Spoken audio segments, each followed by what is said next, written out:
भोपळ्याचा किस.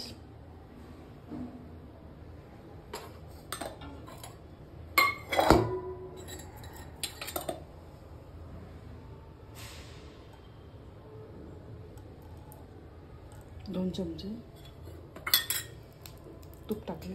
हा भोपळ्याचा किस आत्ता शिजले. घालू भोपळ्याचा हलवा करू.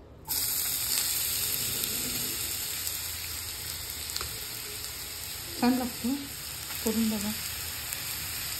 भोपळा असं कोणी खात नाही, हे हलवा सगळ्यांना आवडेल. थोडं 10 मिनटं परतायचं जरा, थोडं शिजेपर्यंत तुपामध्ये.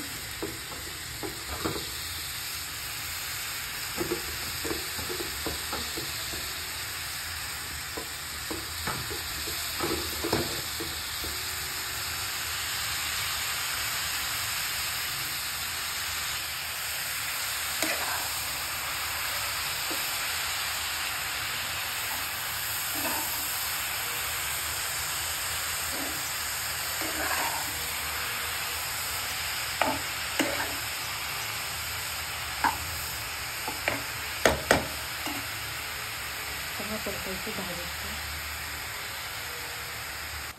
हा दुधी भोपळा आहे, किसून घेतला. 2 चमचे तूप टाकलं. आता चांगलं हलवून घ्यायचं. 5 ते 10 मिनटं तरी हलवायचं त्याला. ते थोडंसं असं शिजेल. आणि शिजल्यानंतर दूध किंवा दूध पावडर करून टाकू शकता. दूध पावडरने छान चिकनेसपणा येतो आणि स्वादला त्याला व्यवस्थित छान लागतं. ते दूध पावडर नाही, मी दूध टाकणार आहे. शिजत आला की थोडीशी तुमच्या आवडीनुसार साखर टाकतो. कुणाला गोड आवडतं, कुणाला कमी गोड आवडतं. तर मी ह्यात साखर टाकणार थोड्या वेळाने. थोडी शिजत आल्यावर आहे छान लागतं. वाटतच नाही भोपळाचं. मुलं पण आवडीने खातात. भोपळा कोणी खात नाही आमच्यामध्ये. दूध गरम करून टाकते मी. एक भोपळा आहे.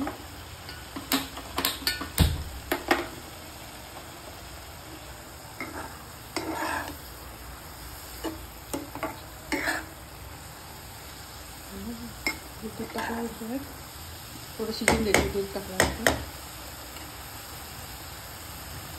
शिजल्यानंतर मग साखर टाकल्यावर परत पाणी सुटतं याला.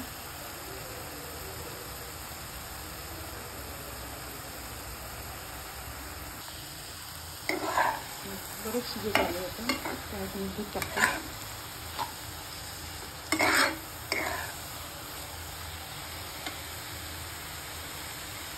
गरम आहे दूध.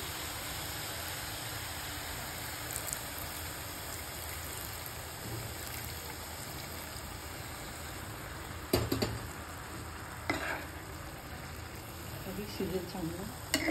थोडं अजून शिजल्यानंतर मग साखर टाकते. मग इलायची पावडर, ड्रायफ्रूट,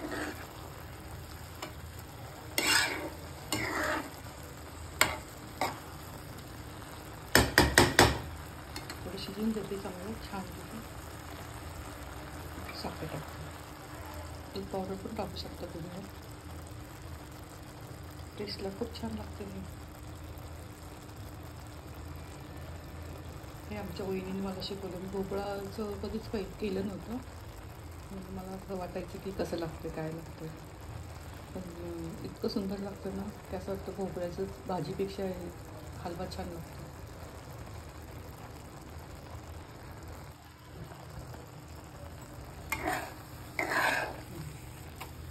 छान शिजत आहे.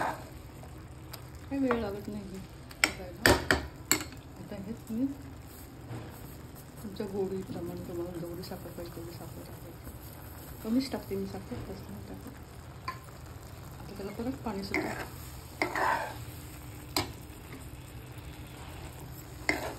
हिला एकसारखं हलवायला लागतं. परतून द्यायचं, खाली लागून नाही द्यायचं.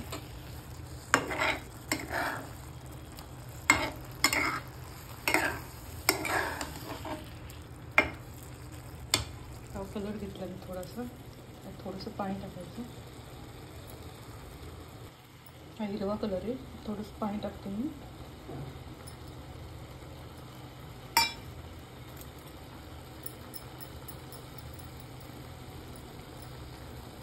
तर मी वापरत नाही कलर, पण चांगले.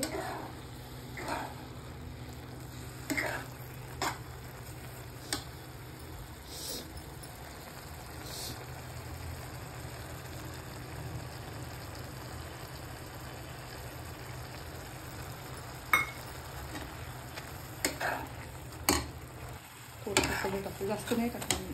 कटला पण ठेवला आहे, नाही एवढं नाही टाकू, थोडंसं टाकू.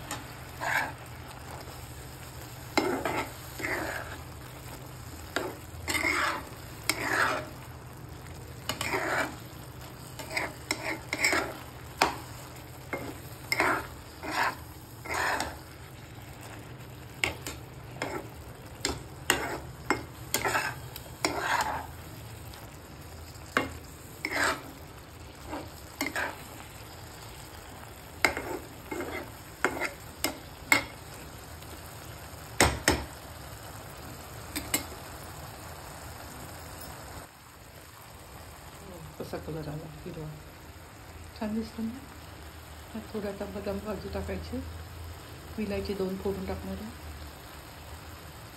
पावडरमध्ये संपली. चला, झाल्यावर मी तुम्हाला दाखवते. 2 विलायची टाकते.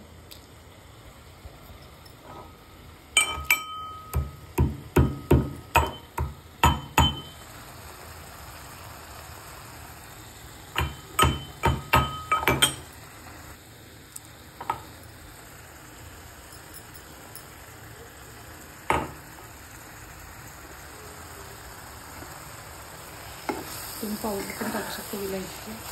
माझी पावडर समजा 2 मिनिटं विलायची फोडून टाकल्यानंतर छान झाला कलर बघा, छान आला. ते थोडं आता थोडंसं घट्ट होईपर्यंत हलवायचं. आता काजू टाकणार आणि सर्व एका बाउलमध्ये काढून तुम्हाला ते दाखवते. सोपं आहे, 10 ते 15 मिनटं होते. तुम्ही पाहुणे वगैरे आले तर असं करून ठेवायचं. थंडही छान लागते फ्रीजमधला हा.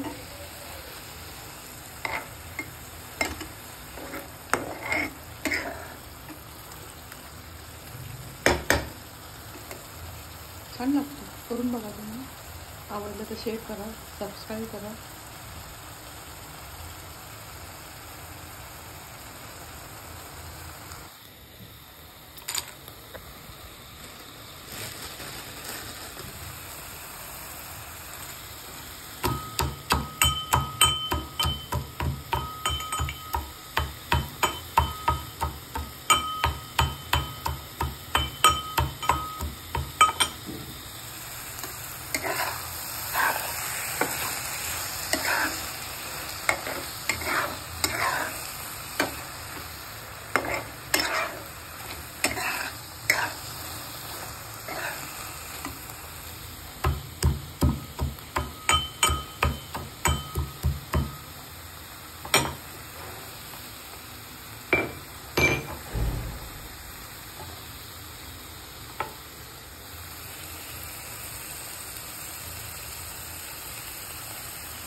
काजू टाकली माझी, थोडं मोठंच केलं, बारीक नाही केलं. बदाम पण टाकू शकता तुम्ही.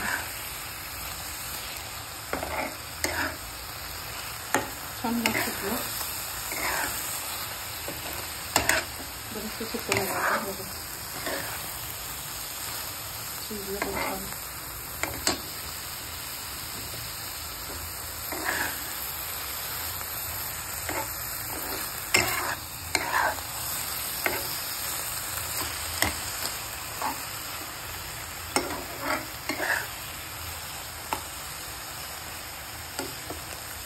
फ्रीजमध्ये 8-1 दिवस राहू शकतं आणि थंड पण चांगलं लागतं. गरम तर चांगलंच लागतं. थंड छान लागतं हे. असं काही नाही थंड खा किंवा असं झाला खा गरम. गरमपेक्षा थंड छान लागतं. आणि दुसरी का तिसरी वेळ करायची. भोपळा मी किती वेळ आणला होता, भाजी तू खायलाच तयार नाही.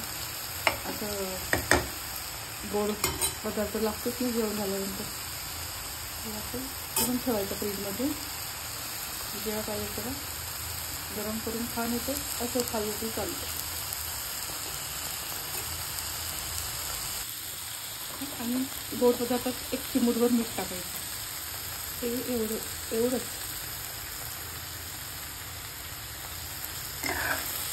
स्वाद चांगला येतो, चव लागते चांगली. ते झालं आता.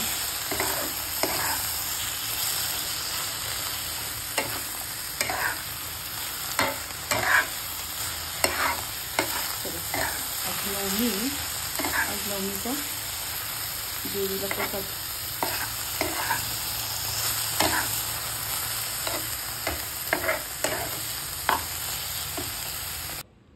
झाला तयार आपला गाजराचा हलवा. गाजराचाच म्हणते, भोपळ्याचा हलवा. छान आहे ना, चवीला पण छान झाला. कसा वाटला सांगा मला, शेअर करा, सबस्क्राईब करा. पदार्थ आवडत असेल तर मी पदार्थ दाखवत जाईल तुम्हाला. चला, श्री स्वामी समर्थ.